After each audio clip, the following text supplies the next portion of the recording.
Point, बोलो तो हम क्या बोलेंगे इसमें कि अ locus of point which move such that, लिख लो इसको प्रॉपरली, लिखो locus of a point P that moves so as the distance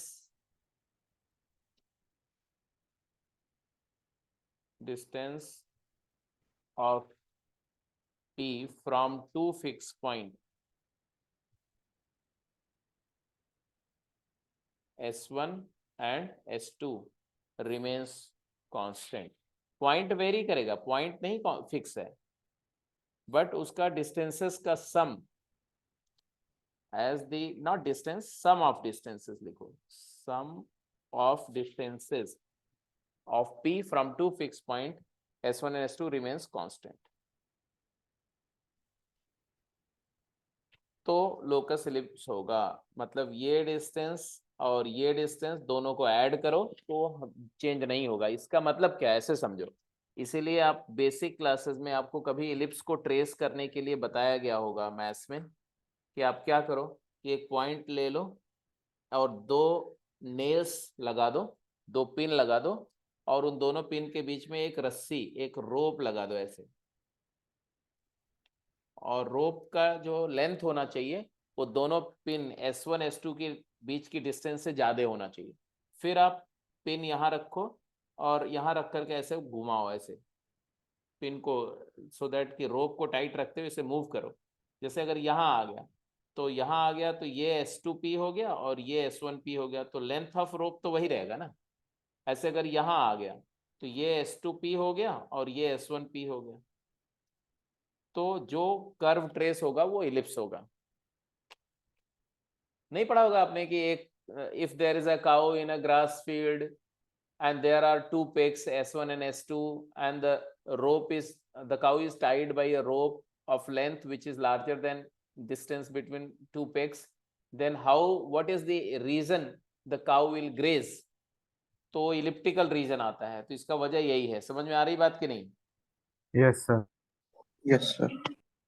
ये 2a जो है ये क्या है, ये लेंथ, ये कांस्टेंट की वैल्यू क्या है, लेंथ ऑफ मेजर एक्सिस है, लेंथ ऑफ मेजर एक्सिस। और ये दोनों डिस्टेंसेस का सम, मतलब ये वाले डिस्टेंस और ये डिस्टेंस, ये दोनों का सम जो है वो हमेशा ट्रायंगल इनइक्वालिटी को फॉलो करेगा, मतलब तीसरी वाली लेंथ जो दोनों फोकल लेंथ से ज्यादा होगा, क्योंकि किसी भी ट्रायंगल में दो साइड का सम तीसरी साइड से बड़ा होता है। तो इसीलिए देखो, तो S1P plus S2P which is constant 2a is always greater than S1 S2। S1 S2 क्या होता है, 2aE, बिकॉज E 1 से छोटा है इसलिए 2a बड़ा होगा और 2aE छोटा होगा। तो ये हो गई सेकंड डेफिनेशन ऑफ फोकस, ये सेकंड डेफिनेशन ऑफ इलिप्स। अब अगर समझ में आ गया तो क्वेश्चंस पे चलें थोड़ा, जो पढ़ा उस पर क्वेश्चंस करते हैं थोड़े दो चार। Yes sir. ओके, सो पहला क्वेश्चन आपके सामने है, मैं इसको फिर से अभी रिवाइज कराऊंगा, तो अभी सिर्फ समझ लो, देन लिखना होगा तो दोबारा लिख लेना उसको उस समय। पहला क्वेश्चन क्या है, जितना अपने हम लोगों ने समझा उसके बेसिस पर अगर स्टैंडर्ड इक्वेशन इलिप्स का दिया जाए तो आप उसकी सारी डिटेल निकाल सकते हो। जैसे मैंने एक इक्वेशन दिया x²/25 plus y²/9 equal to 1, और आपसे मैं पूछ रहा हूँ इसका फोकस क्या है, इसका डायरेक्ट्रिक्स क्या है, इसका लेंथ ऑफ लेटस रेक्टम क्या है, इसके लेटस रेक्टम के एंड पॉइंट के कोऑर्डिनेट क्या है, लेटस रेक्टम का इक्वेशन क्या है, मेजर माइनर एक्सिस की लेंथ क्या है, वो सारी बातें आप बताओ। आपको याद क्या रखना है, आपको याद रखना है कि जो स्टैंडर्ड इक्वेशन होता है, स्टैंडर्ड इक्वेशन ऑफ इलिप्स, उसका एक जनरल फॉर्मेट आपको समझ में आ गया होगा, फिर भी मैं लिख दे रहा हूं, एक्सप्रेशन ऑफ माइनर एक्सिस का whole square divided by length of semi major axis का square plus expression of major axis का whole square upon length of semi minor, ये मेजर है, ये मेजर एक्सिस है, मेजर है, और ये माइनर एक्सिस का स्क्वायर इक्वल टू 1 है। बोलो हाँ या ना। माइनर एक्सिस का इक्वेशन क्या था भाई? हमने यही बोला था ना, x square by A square plus Y square by B square equal to 1। Minor axis का equation x is equal to 0 और मेजर का y is equal to y equal to 0, इसलिए मैंने देखो मेजर लेंथ के ऊपर माइनर वाला equation है और माइनर लेंथ के ऊपर मेजर वाला है, ये ध्यान रखना आप। जो बड़ी लेंथ होगी नीचे डिनोमिनेटर में, उसका न्यूमरेटर को 0 से इक्वेट करोगे तो छोटी एक्सिस का इक्वेशन आएगा, माइनर एक्सिस मिलेगा। और जो छोटी वाली लेंथ है डिनोमिनेटर में, उसका न्यूमरेटर को 0 करोगे तो मेजर एक्सिस का इक्वेशन आएगा। उल्टा है, मेजर के ऊपर माइनर और माइनर के ऊपर मेजर। सो अब यहां देखो इसी कॉन्सेप्ट, हाँ, तो इससे आप फटाफट बता सकते हो सारे पॉइंट्स को ना। जैसे क्या क्या बताते जाओ। मेजर एक्सिस क्या है? 10 मेजर एक्सिस का पूछ रहा हूं मैं, तो इक्वेशन आया y equal to 0, and length length 10 क्या आ गई 5 10 स्क्वायर ना, 5 स्क्वायर मतलब 2 इंटू 5 10 आ गया, लेंथ 10 आ गया 2a। और माइनर एक्सिस के बारे में बता दो। x is equal to 0 x equal to 0 और लेंथ आ गया and length 6 2b is 6, very correct. And अब इससे सेंटर क्या है? Centre 0,0 centre is the point of intersection of major and minor axis, तो ऑब्वियसली 0,0 हो गया। और इसका एक्सेंट्रिसिटी क्या है? E 4/5 under root of 1 minus B square by A square होता है बेटा, तो आ गया रूट ऑफ 1 माइनस 9/25, तो ऑब्वियसली आ गया रूट ऑफ 16/25 विच इज 4/5। अब हमने क्या किया, फटाफट इसका अब इक्वेशन ग्राफ बना दिया। इतना इंफॉर्मेशन के बाद तुरंत ग्राफ कर लो ऐसे। हॉरिजॉन्टल लेआउट है इसका, रीजन बीइंग कि एक्स एक्सिस मेजर एक्सिस है और वाई माइनर एक्सिस। जो जो बातें आपको पता चल गई उसको लोकेट करो। जैसे ये वाला पता चल गया 0,3 है, ये 0-3 है, ये 5 0 है और ये -5 0 है। फोकस कहाँ है? फोकस सेंटर यहाँ है 0 0, ओरिजिन सेंटर है, ये वाई एक्सिस है, ये एक्स एक्सिस है। फोकस किधर है? फोकस हमेशा सेंटर से ए ही डिस्टेंस पर होगा। ए मेरे को पता है, ई भी पता है, ए और ई दोनों पता है, तो ए ई क्या हो गया? ए ई ± 4,0 5 इंटू 4/5, तो 4 आ गया 4। ए ई 4 है, मतलब यहाँ से 4 यूनिट राइट जाओ, ये 5 है ना, 4 यूनिट राइट जाओ तो ये 4 0 एक फोकस आ गया S1, और 4 यूनिट लेफ्ट जाओ तो S2 आ गया। S2 क्या हो गया? -4,0। अच्छा, डायरेक्ट्रिक्स क्या होगी? x is equal to ±25/4 हाँ जी, तो प्लस माइनस ए की जगह आपने क्या रखा 5 और ई की जगह क्या लिखा 4/5, तो ऑब्वियसली आ गया 25/4, तो ±25/4। तो यहाँ पर ये लाइन आ गई x इक्वल टू 25/4 और दूसरी लाइन इधर आ गई x इक्वल टू -25/4। डायरेक्ट्रिक्स भी आ गई। अब क्या बचा? कौन सी चीज है जो मैंने अभी तक नहीं फाइंड आउट करी? लेटेस्ट। तो ये भी बता दो, कहानी खत्म। 18/5 लेटेस्ट रेक्टम का इक्वेशन तो दिख ही रहा है, x इक्वल टू 4 ±4 दूसरा -4, और उसका एंड पॉइंट्स बता दो 4, b square by a, b square by a मतलब 9/5 प्लस माइनस। बोलो हाँ या ना। यस सर ये लो जी, लेटेस्ट रेक्टम का लेंथ भी अब लिख सकते हो यहाँ से। लेंथ ऑफ लेटेस्ट रेक्टम क्या है? L dash 18/5 18/5, yes. अच्छा एक और बात है, हमने इक्वेशन को जब ऑब्जर्व किया तो हमें मिला कि इक्वेशन जो है वो एक्स और वाई दोनों वेरिएबल में इवन है। इसका मतलब है कि ओरिजिन के अबाउट भी सिमेट्रिक है। इसका मतलब है कि अगर कोई कॉर्ड ज्वाइन करेगी, सेंटर से पास होती है अगर कोई कॉर्ड है, तो वो सेंटर पर बाइसेक्ट हो जाएगी। ये बात आपको समझ में आ रही? Any chord of the ellipse which is passing through center of ellipse will get bisected at center. Centre उसका मिड पॉइंट होगा कॉर्ड का, इसीलिए इसको सेंट्रल कोनिक बोलते हैं। तो कहीं नोट करके लिख दो, कहीं पर नोट करके, जहां पर ये वाला नोट एक रखा ना, ये वाला नोट बहुत इंपॉर्टेंट है, क्वेश्चंस करते समय आपको ये बहुत हेल्प करेगा बेटा। स्टैंडर्ड इक्वेशन ऑफ इलिप्स का जो फॉर्मेट होता है ये याद रखो। और इसी जगह पर एक नोट और लिख दो। वो दूसरा नोट, दूसरा इंपॉर्टेंट पॉइंट मैंने क्या बता रहा हूं मैं, क्या बताया दूसरा नोट बोलो? chords passing through center, passing through center gets bisected at center. Centre से पास होने वाली कॉर्ड का मिड पॉइंट सेंटर ही होगा। इसीलिए इलिप्स को ये प्रॉपर्टी सर्कल में भी होती है, ये प्रॉपर्टी इलिप्स में भी होती है, ये प्रॉपर्टी हाइपरबोला में भी होती है, पैराबोला में नहीं होती है। तो इसीलिए ये सर्कल, इलिप्स और हाइपरबोला को सेंट्रल कोनिक बोलते हैं। सेंट्रल कोनिक मतलब all the chords which are going through center are bisected at center of the conic. So that's why it is called as central conic. तो ellipse को central conic क्यों बोलते हैं ये भी समझ में आ गया। Central conic. आगे चलें। अब Yes, sir. ये जो इलिप्स था इसका लेआउट कैसा था? हॉरिजॉन्टल था, है ना? क्यों? क्योंकि ए बी से बड़ा था, ए ग्रेटर देन बी था। अगर ए छोटा हो जाए और बी बड़ा हो जाए और इक्वेशन यही लिया जाए, तब क्या होगा?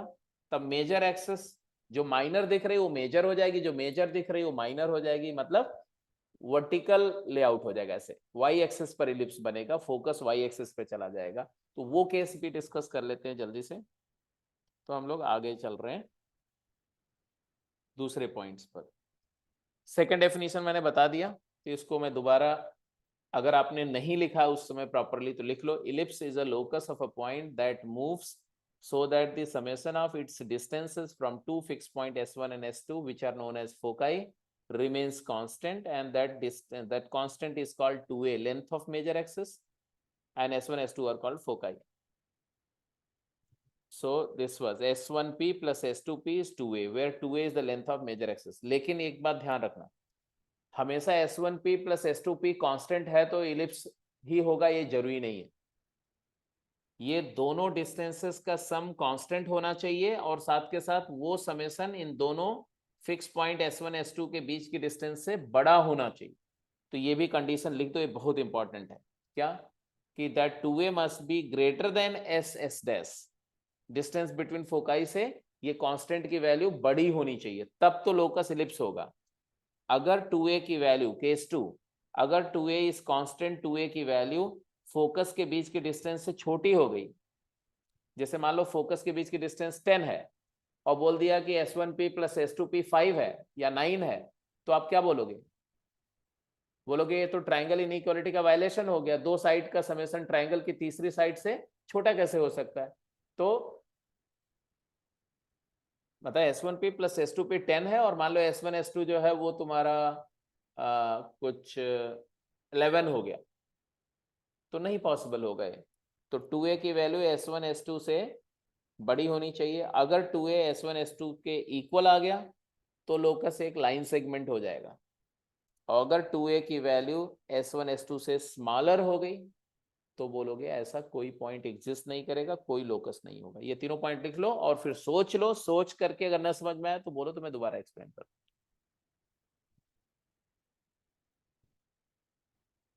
And I tell you this is very very important, क्योंकि ये पूरे कोनिक सेक्शन में और कॉम्प्लेक्स नंबर में भी इसका बहुत बार जिक्र आएगा, इस कंडीशन का,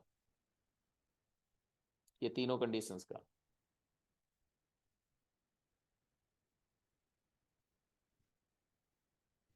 और ये कंडीशंस को समझने के लिए सीधा सा आपका जो आपको मैं सजेशन दे रहा हूँ, वो सजेशन दे रहा हूँ कि आप इस बात को तरह देखने की कोशिश करिए, इसको, ये ट्रायंगल को। पॉइंट P कहीं पर भी होगा, P S1 और S2 मतलब S और S डैश, ये एक ट्रायंगल फॉर्म करेंगे। और ये जो ट्रायंगल फॉर्म हो रहा है, इस ट्रायंगल में ट्रायंगल इनइक्वालिटी का वायलेशन नहीं होना चाहिए ना। ट्रायंगल इनइक्वालिटी क्या होती है कि किसी भी ट्रायंगल की दो साइड्स का सम तीसरी साइड से हमेशा बड़ा होगा। तो इसलिए ये वाला केस तो ट्रायंगल इनइक्वालिटी फॉलो कर रहा है, इसलिए ये वाला इलिप्स हो गया। ये जो दूसरा वाला केस है, इसमें दो साइड का सम तीसरी साइड के इक्वल हो गया। कब होता है ऐसा भाई कि दो साइड का सम तीसरी साइड के इक्वल हो जाए? मान लो ये एस डैश है और ये एस है, और पी अगर यहां आ गया मान लो, तो एस पी और ये एस डैश पी, तो एस पी और एस डैश पी का सम क्या आया? S P plus S dash P is nothing but S into S dash. चाहे पी यहां हो चाहे यहां हो, कहीं पर भी पी रहे, अगर पी दोनों फिक्स पॉइंट के बीच में उसी लाइन पर लाई कर रहा है, तो दोनों फोकल, दोनों से डिस्टेंसेस का सम वेरी नहीं करेगा, कांस्टेंट रहेगा, लेकिन वो कांस्टेंट की वैल्यू दोनों फोकस के बीच की डिस्टेंस के इक्वल हो जाएगी। तो ऑब्वियसली अगर 2a की वैल्यू क्या हो गई?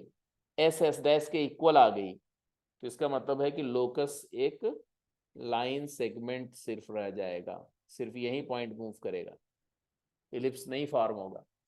और तीसरा केस तो clear cut violation of triangle inequality है कि दो साइड का सम इसका और इसका ऐड करो और इससे भी छोटा हो जाए, तो हो ही नहीं सकता। तो ऐसा कोई भी पॉइंट प्लेन में एग्जिस्ट नहीं करेगा, इसलिए नो लोकस हो गया।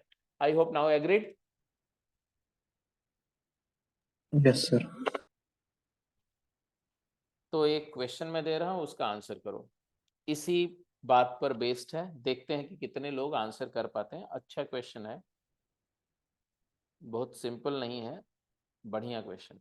क्वेश्चन क्या है देखो, क्वेश्चन बोल रहे हैं क्या कि दो सर्कल हैं, फिक्स्ड सर्कल है, एक C1 है और एक C2। C1 सर्कल की रेडियस R1 है और C2 सर्कल की रेडियस R2। फिर बोल रहे हैं कि जो C2 सर्कल है वो C1 सर्कल के अंदर लाई कर कंटेन्ड है, मतलब C2 छोटा सर्कल है, C1 बड़ा सर्कल है, C2 लाइज इनसाइड C1, लेकिन दोनों कॉन्सेंट्रिक नहीं है। फिर बोल रहे हैं कि अ थर्ड सर्कल, एक तीसरे सर्कल की बात हो रही है, C1 C2 तो दो फिक्स सर्कल है और तीसरा वाला सर्कल वेरिएबल है। वो सर्कल कुछ इस तरह से चेंज हो रहा है कि वो C1 को इंटरनली टच कर रहा है, बड़े वाले सर्कल को अंदर से टच कर रहा है, और छोटे वाले सर्कल को बाहर से टच कर रहा है। तो आपको बताना है कि जो वेरिएबल सर्कल C है उसके सेंटर का लोकस क्या होगा।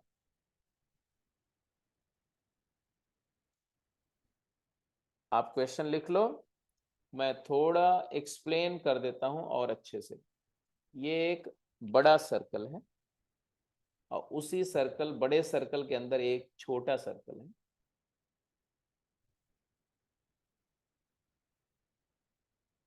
है ना? इसी बड़े सर्कल में मान लो एक छोटा सर्कल है। दोनों सर्कल का सेंटर मार्क कर देते हैं, मान लो इसका सेंटर छोटे वाले का B है और इस वाले बड़े वाले सर्कल का सेंटर यहाँ कहीं है, मान लो A है। B जो C2 सर्कल है वो C1 में कंटेंट है, ये वाला तुम्हारा C1 सर्कल है, और ये वाले सर्कल को अपन क्या बोल रहे हैं? इसको बोल रहे हैं C2, नेम उसका C2 है। कर्व 2, ये कर्व 1 है। अब बात हो रही है भैया कि एक सर्कल है जो C1 के अंदर और C2 के बाहर लाई कर रहा है, लेकिन वो दोनों को टच कर रहा है। एक सर्कल है जो दोनों को टच कर रहा है, मान लो ऐसा है, ऐसा, ठीक है? वो बड़े वाले सर्कल को भी टच कर रहा है और छोटे वाले को भी टच कर रहा है। समझ में आ रही बात? लो मैं हटा देता हूँ, एक दूसरा बना देता हूँ। समझ में आ रहा है कि नहीं? जल्दी बोलो। Yes sir. ऐसे कितने सर्कल ऐसे होंगे, सॉरी, ऐसे कितने सर्कल हो सकते हैं?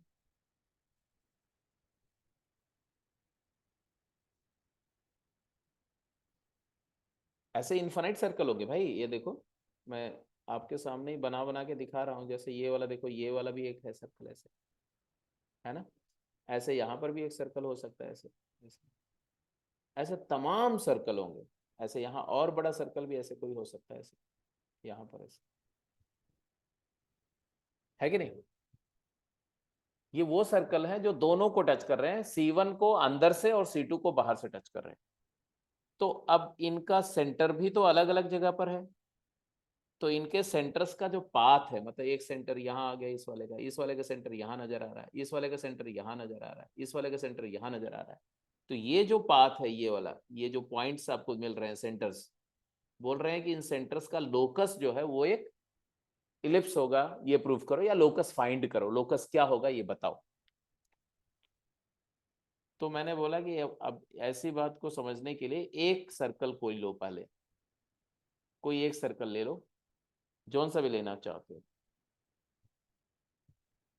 चाहे ये वाला ले लो, चाहे ये वाला ले लो, आपकी मर्जी। यही वाला ले लेते हैं, चलो।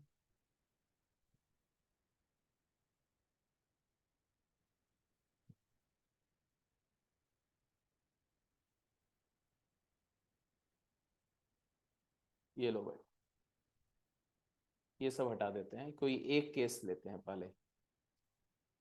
हेलो जी, आपको पता है सर्कल्स में आपने पढ़ा होगा कि दो सर्कल अगर एक दूसरे को टच करते हैं तो कंडीशन ऑफ टेंजेंसी क्या होती है? जैसे कि ये सेंटर है, तो एक तो कंडीशन ये आएगी कि सेंटर से ज्वाइन करो दोनों को। तो ये बड़े वाले सर्कल का सेंटर है ए, और ये वाले सर्कल का सेंटर यहाँ है, और ये है पॉइंट। तो आप मुझे बताओ कि ए और ये सेंटर को, वेरिएबल सर्कल का सेंटर को मैंने कुछ मान लिया जी, पी मान लूं, इस पॉइंट को पी यस मान सर। लो, और कोऑर्डिनेट एच कॉमा के मान लो इसका, एच कॉमा के। चलो एनीवे, और ये वाला तो तुम्हें पता ही है क्या है, ए है, और ये पॉइंट मान लो एम ले लो। तो ये बताओ ए एम क्या है, what is A M? A M C1 का रेडियस है, ए एम R1 है, yes sir. A M is equal to R1। और पी एम क्या है? R2। R2। R2 नहीं बेटा, R है, R। ये वेरिएबल सर्कल के रेडियस को मान लो हम R बोल रहे हैं, R। R2 तो इसकी रेडियस है ना, ये वाले, Yes sir। ये रेडियस R2, एनीवे R है। तो अपने को एक बात पता चल रही है, AP equal to PA, PA equal to what? दो सर्कल अगर अंदर से टच करते हैं तो उनके सेंटर के बीच की डिस्टेंस उनके रेडियस के डिफरेंस के इक्वल होती है, दिख रही कि नहीं? यस सर, Yes दिख sir। रही है। AM minus PM, it is equal to R1 minus R, agreed? PA। Yes sir। इसी तरह से PB बताओ क्या होगा, PB, ये PB क्या होगा, PB? R2 plus R। Very good, PB हो गया R2 प्लस R। बढ़िया, बहुत बढ़िया बात बताई आपने। तो ये दो कंडीशंस जो आपको आ रही हैं, यहाँ से आपको कुछ ज्ञान मिल रहा है कि नहीं? P फिक्स पॉइंट है कि वेरिएबल? वेरिएबल। वेरिएबल है। और A फिक्स है, A फिक्स है कि वेरिएबल? Fixed है। और B फिक्स्ड है कि वेरिएबल? Fixed है। फिक्स्ड है। तो AB तो फिक्स हो गया ना, AB तो फिक्स हो गया, PA वेरी कर रहा है, PB भी वेरी कर रहा है, लेकिन PA और PB का सम नहीं वेरी कर रहा। PA प्लस PB क्या आ रहा है? R1 plus R2। R1 plus R2। और ये R1 प्लस R2 जो आ रहा है, ये कांस्टेंट है कि नहीं है? Yes, sir. Yes, sir.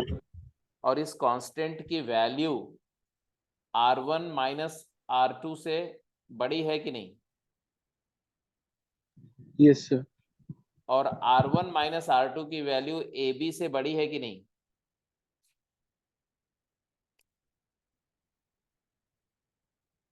R1 minus R2 की वैल्यू AB से बड़ी है कि नहीं? जल्दी बोलो। Yes, sir. अरे भाई, जब दो सर्कल अंदर में होते हैं तो उनके सेंटर के बीच की डिस्टेंस जो होती है उनके रेडियस के डिफरेंस से भी कम होती है ना।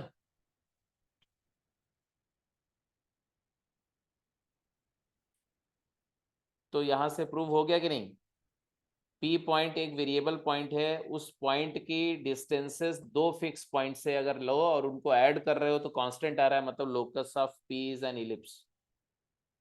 Locus of P is ellipse. और उस इलिप्स का फोकस क्या है? Ellipse with foci, foci as center of the fixed circle A and B, and major axis is AB. No, 2A is AB. 2A is AB. और major access क्या हो जाएगा? Major access तो R1 plus R2 हो जाएगा।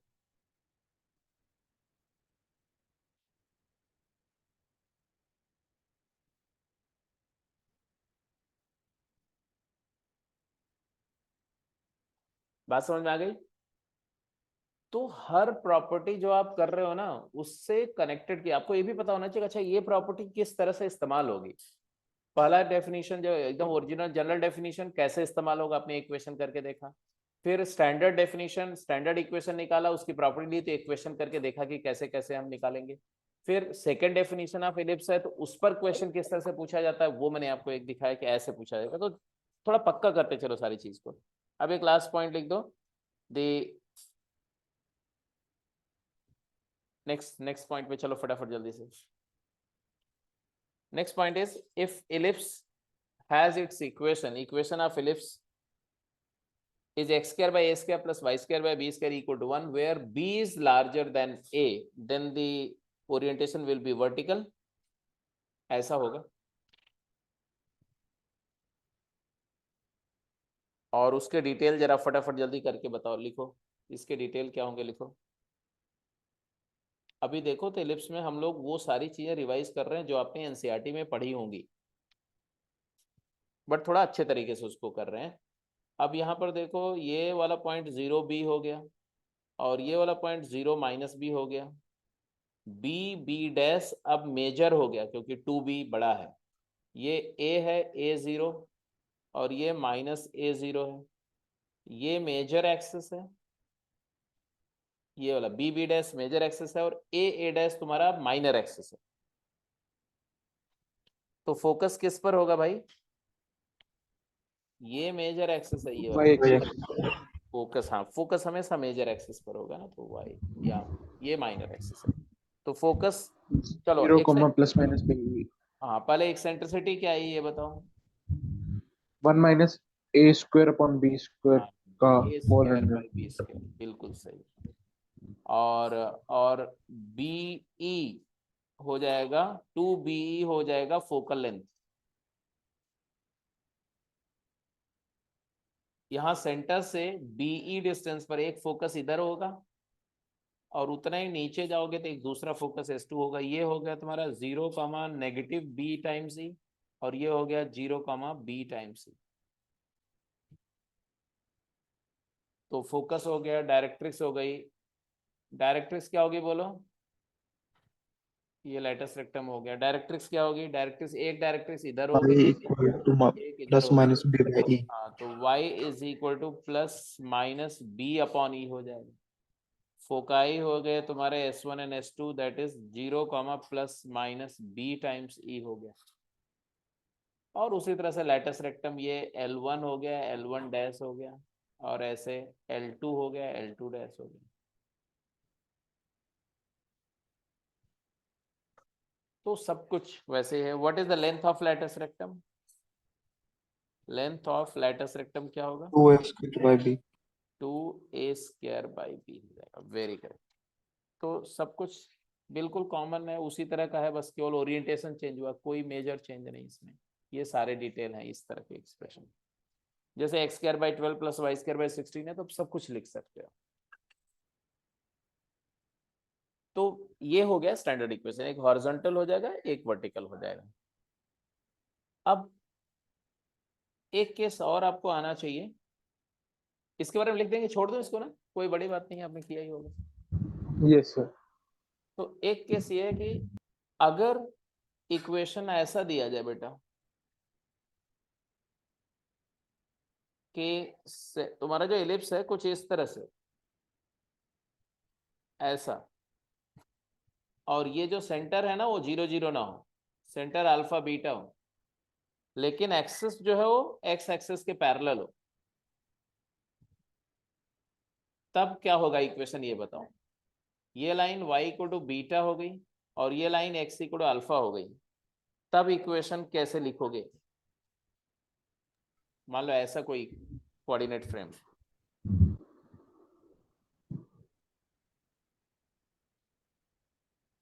तो ऐसे case में वही बात याद रखो जो मैंने आपको बताई कि चलो बताओ इसमें मेजर एक्सेस क्या है,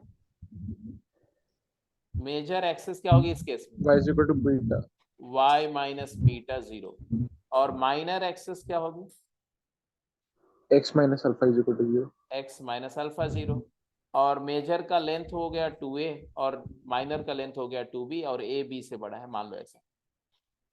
तो इक्वेशन का फॉर्मेट मैंने आपको बताया था क्या, माइनर एक्सेस का एक्सप्रेशन मतलब x माइनस अल्फा, तो x माइनस अल्फा का whole square by half of the major axes की लेंथ, तो 2a का आधा a स्क्वायर प्लस मेजर का expression y minus beta Beta का का whole whole square square over upon b square. b square equal to 1।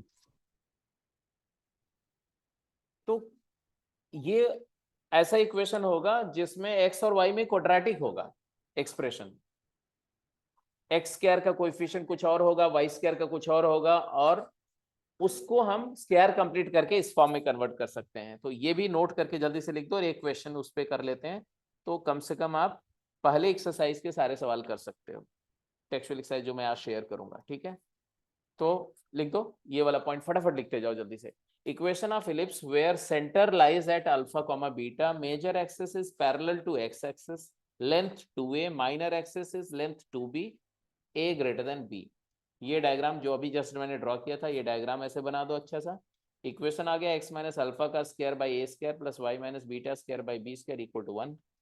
Major axis क्या है, y इक्वल टू बीटा, बड़ी लेंथ के छोटी लेंथ के ऊपर वाला लेंथ 2a, माइनर एक्सिस क्या है, बड़ी लेंथ के न्यूमरेटर में x equal to alpha, length 2b।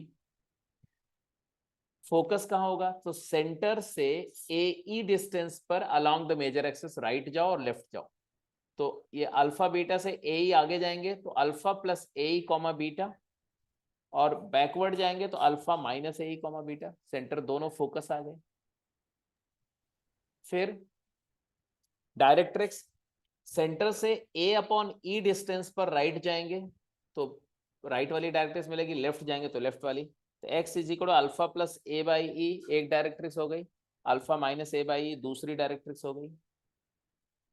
हमेशा याद रखो अगर किसी इलिप्स का कोऑर्डिनेट एक्सिस के पैरेलल एक्सिस है, एक्स एक्सिस या तो एक्स एक्सिस के मतलब उसकी axis major axis X axis के पैरेलल है या वाई के पैरेलल है, माइनर एक्सिस एक्स के पैरेलल है या वाई के पैरेलल है, उस केस में यही फॉर्मेट याद रखो, मेजर एक्सिस का माइनर का expression by semi major length का स्क्वायर प्लस मेजर का expression by semi minor length का square equal to 1, that's it.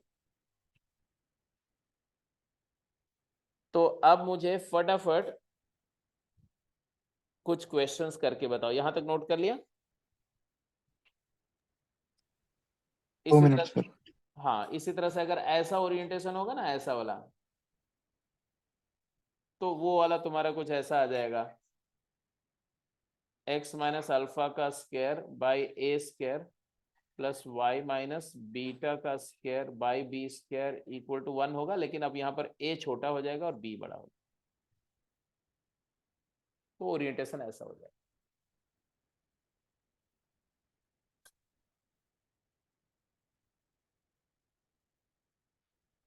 तो आज का लेक्चर बेसिकली क्या था, एलिप्स का